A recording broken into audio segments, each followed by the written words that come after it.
Let's start with some of the most recent news, and let's talk about roads. Got some pretty good news for roads in Williamston. Yep. Remind people what that's about. So Main Street Williamston is slated to be paved in 2024. Now, hopefully DOT will follow through and be able to stick on schedule with that. But we're excited to see Main Street paved. To get tired of kind of riding through the middle to avoid the ruts in Main Street. It's a heavily used road. Well, I think we get around 12,000 cars a day down Main Street, so it's quite a bit of traffic. That was DOT alone. That's just DOT. SC20 Main Street is a DOT road, so that was DOT outright. But we do have about a little over $1 million worth of ACTC funding that is allocated for Williamston, which we provide a 10% match on that. So those projects are in the books. They've been approved. We're just standing by waiting on when contractors can get the work together. And my understanding is it's going to take about a year to year and a half before we start seeing any work done, just the backlog of current road construction. It's just hard to find people to do it now, right? It's super hard. And finding qualified contractors, I'm going to tell you, if someone out there wants to make really, really good money, that's one thing they can do is start up a asphalt paving business. And between the state, DOT, and municipalities, you could really do well with that. How much chatter do you hear about roads from your citizens here? We hear tons and tons of chatter from roads, and I know the county is looking at doing a fee on roads as well. And I haven't studied that a whole lot, but I would be curious to sit down with some of our county officials and try to figure out how would that affect Williamston. You know, I told you we received approximately a little over $1 million in road funding.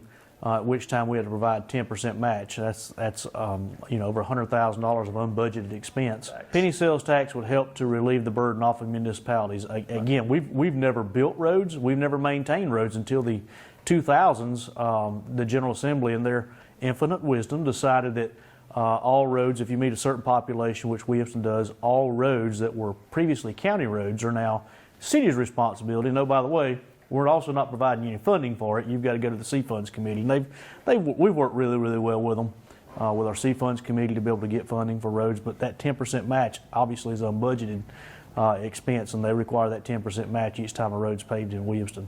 And people don't understand when they hear gas tax. Y'all don't see our that's something the state. Yeah, and I'm going to tell you, it's confusing. People need to understand too that you've got 3 classifications of roads within the county as a whole. You've got state roads, just like I talked about SC20 Main Street. That's actually a state road. I couldn't do anything with it if I wanted to. So you got state roads. You have county roads, obviously outside of Williamston's jurisdiction. There's a lot of county roads out there too. And then you've got municipal roads. Again, those are the roads that the city's responsible for. And right now, the city, we don't have any kind of paving equipment, or we don't have road crews. What we do is we buy pallets of coal patch, and we do a lot of patching of potholes, and we keep that up pretty good. Do you have any idea how many miles of city road you have, roughly? Oh Lord, but it's in excess of 20 miles of roads. I do know that much. Okay, so Mineral Spring Park, we've got a lot of good things. Obviously pickleball. You see tons and tons of people. My wife and I rode through last night, and it was about 50 degrees outside. It was pretty chilly, but the pickleball courts were packed. We are looking, I'm in conversation with council now. We're beginning the budget process. We're looking at doing some major upgrades with the playground equipment at Mineral Spring Park, as well as some upgrades in Brookdale Park. Brookdale, we're slated to get new shelters, at least a new shelter, but possibly more than one new shelter out at Brookdale Park, and some restriping of the basketball courts down there. We put in new basketball goals last year. Ultimately, I would like to see by the end of the year we have some brand new playground equipment at Mineral Spring Park, along with a fenced-in area for the kids when they go out to play, that parents don't have to worry about them running back out in the traffic, that type of thing. So, hospitality tax makes a lot of that possible? Hospitality tax does make a lot of that possible, but playground equipment, I don't know if you've priced it recently. The playground equipment we're looking at is roughly $1 million between that and the Brookdale shelter. So it would probably be one of those things. We've asked the General Assembly, our local delegation, to help us out with that. Obviously, Mineral Spring Park is not only a draw just to Williamston, but it's a regional draw. We see activity buses from Anderson, District 5, Spartanburg, all over the place come into Williamston to participate in our activities and things to do. So we're hoping that county state delegation will help us out with some of that funding. We've asked for it in the budget this year. If not, what we'll probably have to do is bond out a portion of hospitality tax to do those big projects. We generate roughly $200,000 a year in hospitality tax, so we could spend literally all 5 years in a row and just barely meet that need. So hospitality tax goes for a lot of things in Williamston, primarily our recreation department. We've got a lot of youth recreation activities that benefit a lot of county residents as well. I guess they're in full swing now. They're just getting ready for baseball, getting that. I think they're starting to practice and stuff. Sign-ups already happened. We got soccer getting ready to kick off with the Palmetto Soccer Club. So a lot of good things happening in Williamston right now. A lot of activity. And back to Mineral Springs Park, that's a very heavily visited park, right? Lord, I'm going to tell you what, this Saturday you couldn't even get in the park. It's unbelievable how many people visit Mineral Spring Park. It's the focal point of our town. I mean, it's what the town was founded upon. Do you have any spring activities big planned over there? Yeah, we've got several things. We've got April the 20th, we got the Working on Williamston Day, or WOW Day, which will be a cleanup town-wide. So you've got May the 4th, a Cinco de Mayo event. We're looking forward to that. Envision Williamston co-sponsors that event, and that's really exciting. On May 17th, we have the Envision Williamston concert along with the Masonic Lodge Pig in the Park. That's also a huge event. A lot of turnout with barbecue, good music, and a lot of fun activities for that day. And then May 25th, 24th, and 25th, we got Camping Creekside with the VW camp out along the park. So that'll carry us into the month of June. So a lot of good activities planned for this spring. Hopefully we'll have some great weather. Looking forward to it. And how do y'all work with Envision Williamston to get all these things pulled together? So Envision Williamston is a separate 501c3. They're a political group.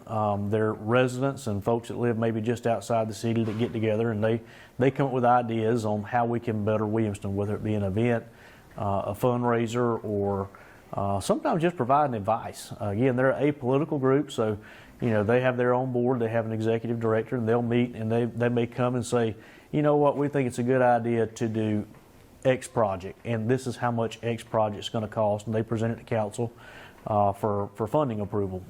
A prime example of that is the fire pit out in the park. That was heavily used this winter when families were able to come through and sit and build a fire in the park in a safe place, and roast marshmallows and tell stories and that type of thing. And again, we've got one of the oldest public parks in the whole United States, so how cool is that to be able to sit out there at night with a fire, roast marshmallows, and spend quality time with your family and your neighbors. How about housing growth? How many houses y'all got? Oh my goodness, housing growth has been astronomical. There's homes going up every single day. We've got roughly 60 going in at Saratoga Oaks, Saratoga Villages. That's over by Brock Lane. They finished up the grading on it, and they're doing site work now. And then you had another 30 some odd homes went up at Palmetto Point, back behind Palmetto Elementary. And then we've slated to receive 90 homes over on Mill Street. And that's not including the onesie twosies. And when I say onesie twosies, they're more like 4 and 5 at the time. And we've probably got probably 20 or 30 homes going up now just in the onesie twosies that, we don't really count. They're just, somebody buys a lot and builds a home for their family. So the demand's pretty high. Demand is hugely high. And you know what? Housing prices, they continue to rise. I'd hope that they would kind of settle down a little bit, but they're continuing to rise. And what we found is we're doing some things right. Williamston is a hot area for growth. We always knew that growth was coming. But with our planning commission, and I largely credit my predecessor, Mayor Durham, with making sure that when that growth come, we had zoning and planning in effect to where we knew what that growth would look like. You couldn't just throw up whatever you wanted to, wherever you wanted to. So it has to be properly zoned. You got proper setbacks, abutments, and minimum square footage, that type of thing. So we want growth, but we want quality growth too. We want to make sure that our infrastructure can handle it. And speaking of that growth, what kind of business growth have y'all had in your first part of the year? So this year, so far, we've had a new barber shop open. We had our longtime barber, Jack Turner. Like, if you're not from Williamston and Jack Turner hadn't cut your hair, something's wrong. Because Jack was he's cut, I think he's cut every man's hair in Williamston. He decided to retire, and then we've had right beside Town Hall at 100 Main, we've had a barber shop open up there, a real high-end barber shop, super nice. You can go in and get a haircut and a shave, and they got a lot of cool things that men would like too when they go in to get their haircut. Any other new business? That's the only new business I'm aware of. There's a couple other announcements that are forthcoming that I can't talk about right this very minute, but I will say that we have closed on the Big Creek Station deal, so that's a done deal. That's for our old water plant. I've talked to you several times about that. that has been closed, and they're currently looking for tenants. They've already cleaned up the site, got rid of a bunch of refuse and debris and that type stuff. If you'll notice, there's been some activity on the old historic depot as well. There's brand new wood siding went up on it where repairs needed to be made. Paint will start this week, and you'll start seeing a transformation on that depot building as well. The great thing about it didn't cost taxpayers of Williamston one dime. We've got an agreement worked out with that Big Creek Station. The depot will be part of it. We're not selling that property or the depot.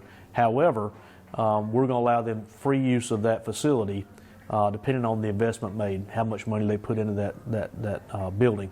And the benefit of that is I don't have the staff to maintain another building or the resources financially to be able to maintain a building. And if we didn't have an agreement like that, that building would just sit there and continue just like it has the past 20 years.